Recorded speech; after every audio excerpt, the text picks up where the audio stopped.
Good morning. I am Dr. Ku Fix. Welcome back to another edition. In today's video, I'm going to be discussing or teaching you answering the question about why your car hesitates under acceleration. Hesitation under acceleration is also known as poor throttle response. When you step on the gas pedal, the car should respond very snappily, snap response. But if you are stepping on the gas pedal, your foot is going all the way to the floor, the RPMs is going up, but the car is not really responding, well, there is something which you don't understand. And that is what I'm going to be helping you to understand in this very video. First, when you start up your car, there are too many things that go on which you couldn't actually understand.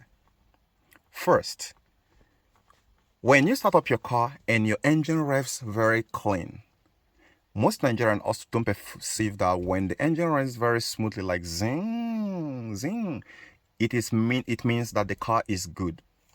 Nigerians' way of testing cars before buying, especially when they rev the engine that way, it is not absolutely correct and it is not absolutely wrong. In a sense that when your engine rev, that's fine. It shows a lot of things. It validates a lot of things.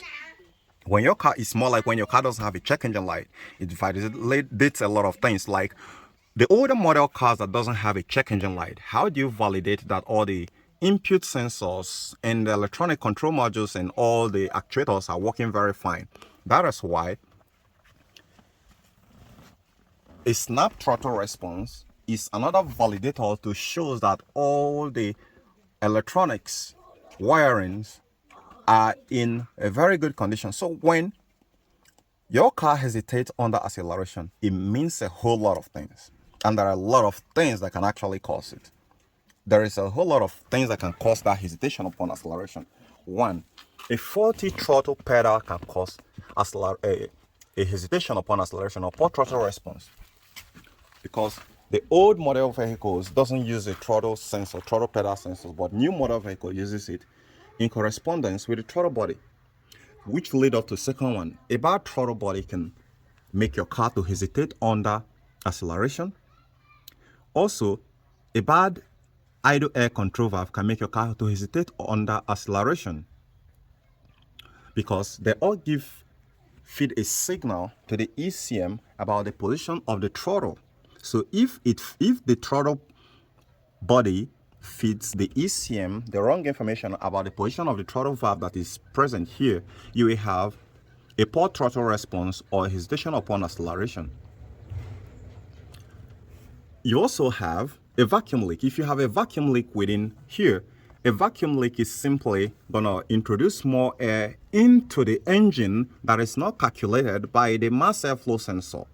And when you have that too much air going inside the engine that is unmetered, uncalculated by the mass airflow sensor, it will create a disruption in the smooth operation of your engine and will create a poor throttle response when you step on the gas pedal or hesitation upon acceleration. So when you have unmetered air going inside the engine, it will also typically create symptoms like a bad mass airflow sensor or a bad intake air temperature sensor. When you have a bad intake air temperature sensor, or a bad mass airflow sensor or bad map sensor that are not taking readings, when it's also a situation where when you have a bad mass airflow sensor, it's more like when there is a corrosion within the terminals here or the connectors that are not actually taking the right reading from the mass airflow sensor or intake air temperature sensor or map sensor and feeding it back to the ECM. So also when you have a dirty mass airflow sensor, intake air temperature sensor, or map sensor, it will be sending the incorrect signal. It will be sending incorrect signal to the ECM, and this incorrect signal will actually throw the air-fuel ratio out of balance, resulting into poor throttle response when you step on the gas pedal. When I mean that it is a validator, it is actually also another validator to show that the fuel pressure regulator is in a very good condition. When you have a bad fuel pressure regulator like In this very system here, this is a no return line system. And therefore, since it's a no return line system, you're often not going to see any fuel pressure regulator around the engine area, but you will find it within the fuel lines, right? You'll find it within the fuel pump assembly. The non-return line is where system is where you see just only one fuel line supplying the fuel. This other line are the evap lines. So when you have one single line coming up here, definitely you shouldn't expect to see the fuel pressure regulator and around the fuel rail. But if suppose there are two pipes, then definitely the fuel pressure regulator gonna be within the other side of the fuel rail on the return line side. So the fuel pressure regulator helps to regulate the amount of pressure that the fuel pump is sending. And this is very optimal for your smooth operation of the engine of your car. So when it goes bad, it can stop closed or stop too open to allow too much pressure or restrict pressure. Any of this can actually limit the amount of fuel or send too much fuel to your combustion chamber, which will actually disrupt the combustion process. It's more like when you have a perforated vacuum boot, which is going to be allowing unmetered air to go inside. Now also, when you have a clogged fuel filter or a clogged air filter, it is technically the same thing, or clogged injectors. When you have a clogged fuel filter or clogged air filter is actually going to restrict air from going the right quantity of air that is needed to mix properly with the fuel going into your combustion chamber from mixing. And when you have that clogged air filter, it's going to restrict air and choke your engine. And when it choke your engine and starve it of air, your engine will be needing more fuel to compensate, which the ECM is actually going to be supplying it. And this is actually going to lead to poor throttle response or hesitation upon acceleration. So technically speaking, a clogged air filter is going to replicate exactly a poor or clogged fuel filter. When you have a fuel filter that is blocked or clogged or plugged up, it's going to restrict fuel from coming into your engine completely or partially. But either ways, it's not going to mean well for your to assist your engine to perform smoothly. That is why I said at the context of this very video here that when your car revs very good and no hesitation upon acceleration, it is a validator. It is some sort of a validator telling you that a lot of air fuel ratios component in your car are in a very good working order. It also shows that the ECM of your car is in a very healthy state, because if your ECM is not in a very healthy state, you will have a poor throttle response. If your ECM is not responding to the signals which the throttle body or the throttle position sensor is sending when you step on the gas pedal, then you have a poor throttle response. So when your car responds snappily when you step on the gas pedal, it means that your ECM is responding accordingly to that very input value which you're making when you step on your gas pedal. Then also further, when you have a poor throttle response or a hesitation upon acceleration, you could be having a bad fuel pump, like I stated earlier, which is not supplying a quality fuel to your engine, or a blocked, restricted fuel filter, which is a common problem when your car has a huge mileage starch upon it. So you need to replace the fuel filter when you're trying to solve a problem regarding a hesitation upon acceleration. And further, also, you need to service your injectors to stop streaming fuel but spraying fuel in the right pattern, because when it streams fuel, most of the times it's not going to send adequate fuel, and this will lead to starving the engine the right fuel quantity it needs to function correctly.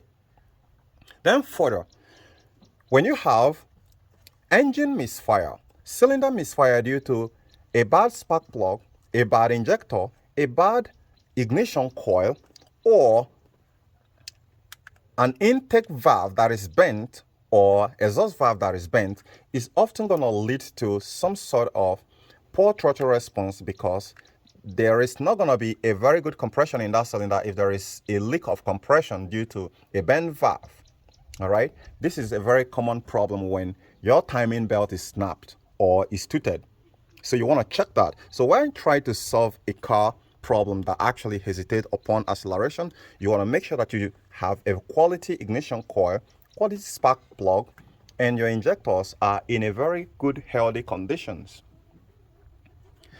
The next we're going to be looking at is a bad VVT solenoid. This is the VVT solenoid for this very car. Not all cars are equipped with VVT solenoid.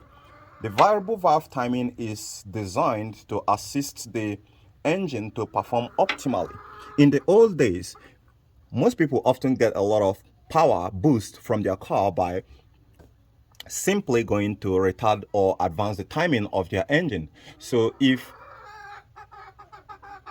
in the modern day technology like this very Nissan here, your variable valve timing, the VVT solenoid is bad, which is this guy right here, or it's not giving signal correctly to the ECM because it's the ECM that controls it, then you're not going to get that grunt of power when you step on the gas pedal. So you want to check your VVT solenoid, check any code related to VVT solenoid. P00116 is most often one you're going to be finding in your Nissan. So find it and see if it is bad. If it is bad, which is most often time caused by sludge build up as not replacing your engine oil or doing the service at the right time interval that is specified for your car.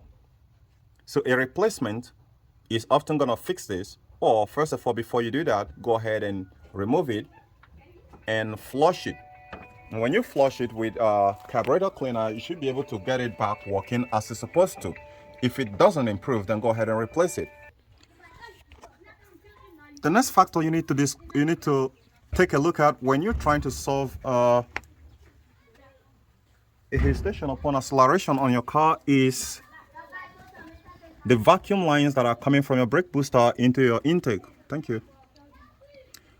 These very vacuum line most often times get broken, and the brake vacuum line that is actually being connected, routed to your intake here, as you can see on this one here, if you get out, then your car is going to become very, very unstable, either in idling, and when you're trying to accelerate, it's going to actually make more mess. It's going to be hesitating seriously under acceleration.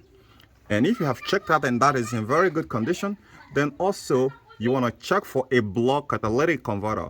When your catalytic converter blocked, a very simple way to know that your catalytic converter is blocked or clogged is when you're getting just a little of emission coming out of those very places and not very sufficient. So if you keep your hand here, you barely notice anything sign. Even when you're revving the engine up to like 1,500 or 2,000 RPMs, you're not often noticing any pressure coming out here. So which means the whole combustion that your engine is making and burning fuel is not being sent. So there is a back pressure that is being created inside the engine and not allowing the engine to breathe. And this is actually going to be creating a restriction of more fuel being burned, resulting into hesitation upon acceleration. The last guy which I'm going to be using to wrap this up is a bad coolant temperature sensor. The coolant temperature sensor of your car is very vital, which the ECM uses to know the amount of temperature present inside your engine. Also uses it to optimize your engine temperature operation. So if your engine, every engine has an operating temperature of 90 degrees, which is like half of the entire gauge. So if your coolant temperature sensor, which is very often locatable, if you trace the upper radiator hose and down there, you'll be seeing it right there where my hand is pointing. So if your coolant temperature sensor goes bad, you will have a hesitation upon acceleration because there's going to be too much fuel hitting your combustion chamber, which is going to be disrupting the process of combustion or smooth operation of your engine. So you want to check that carefully and check that thorough. If you're some kind of a DIY who is really ready for DIY to save yourself from more problems, it is imperative to get a scan tool which you can use to scan your car for any error code. So if you find any error code or you have a check engine light, then that is actually going to help you to narrow down the cause of engine hesitation upon acceleration that you could be having in your car. And I believe that this very video right now should be able to solve 95% of your engine problems that is stemming from hesitation upon acceleration. And if that happens, give this video a thumbs up, subscribe to my channel. I remain Dr. Cool Auto Fix. And I hope to see you on my next video. Bye for now.